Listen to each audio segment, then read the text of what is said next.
I say this to kids and anybody else.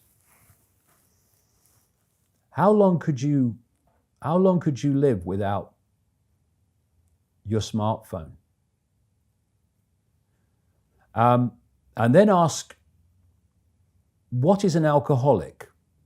What, an alcoholic is someone addicted to alcohol? Yeah. Why is he addicted to alcohol? Because he can't stop drinking it. Yeah. But you can't put your phone down. And if you do, within a few minutes, you pick it up again because you're addicted to it. So are you controlling that bit of technology in your hand, or is that controlling you? That's controlling you.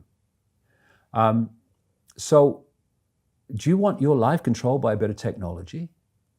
Do you want the rest of your life controlled by it? Or are you now going to go, I'm putting this down?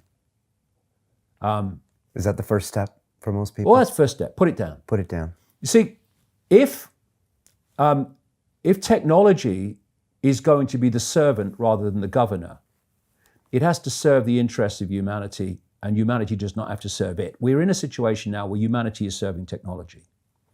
And it will be serving AI. Increasingly, it is serving AI in its algorithmic expression. I have a mobile phone of way back down, I think it's 3G, I call it, and it sits in a desk at my house for months on end, sometimes 6, 7 months. If I'm in a situation where I need to communicate with someone, that I won't have any other form of communication where I am, I might have it with me. I'll communicate and I'll say, I'll be on a landline at this time, and the thing goes off and goes back in the drawer for another 3, 4, 5, 6 months. It serves me rarely when I'm in that situation. And you find there is very, very little that won't wait till you're on a landline. And you can have a proper conversation with someone without this burning your brain and without you constantly on it. Because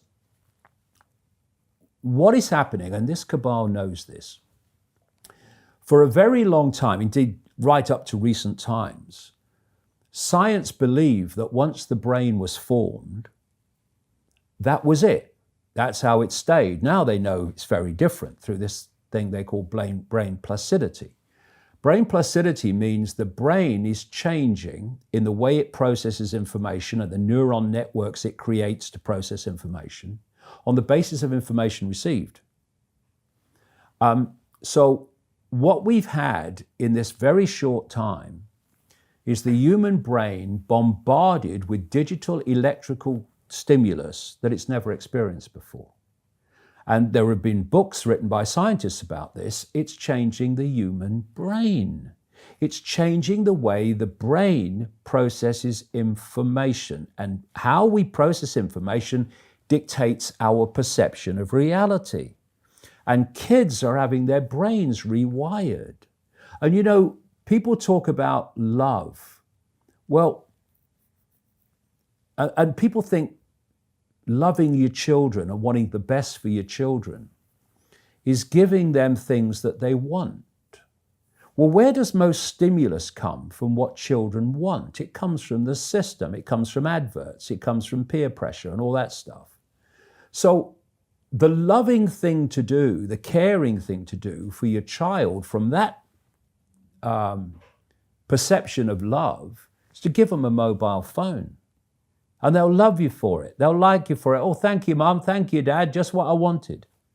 The really loving thing is not to give them a mobile phone and to take their disappointment and to take often their anger. You don't care about me, because you care about them deeply, because you're not supporting them going down this road of technological control. So when people say there's nothing I can do, I'm just little me, first of all, you're not little me, that's just a perception of yourself. But there's endless things we can do. The question is, are we going to do them? And that answer to that question will decide if we end up in this technological dystopia or whether we don't. And we better start making the choice quick, because it's moving fast.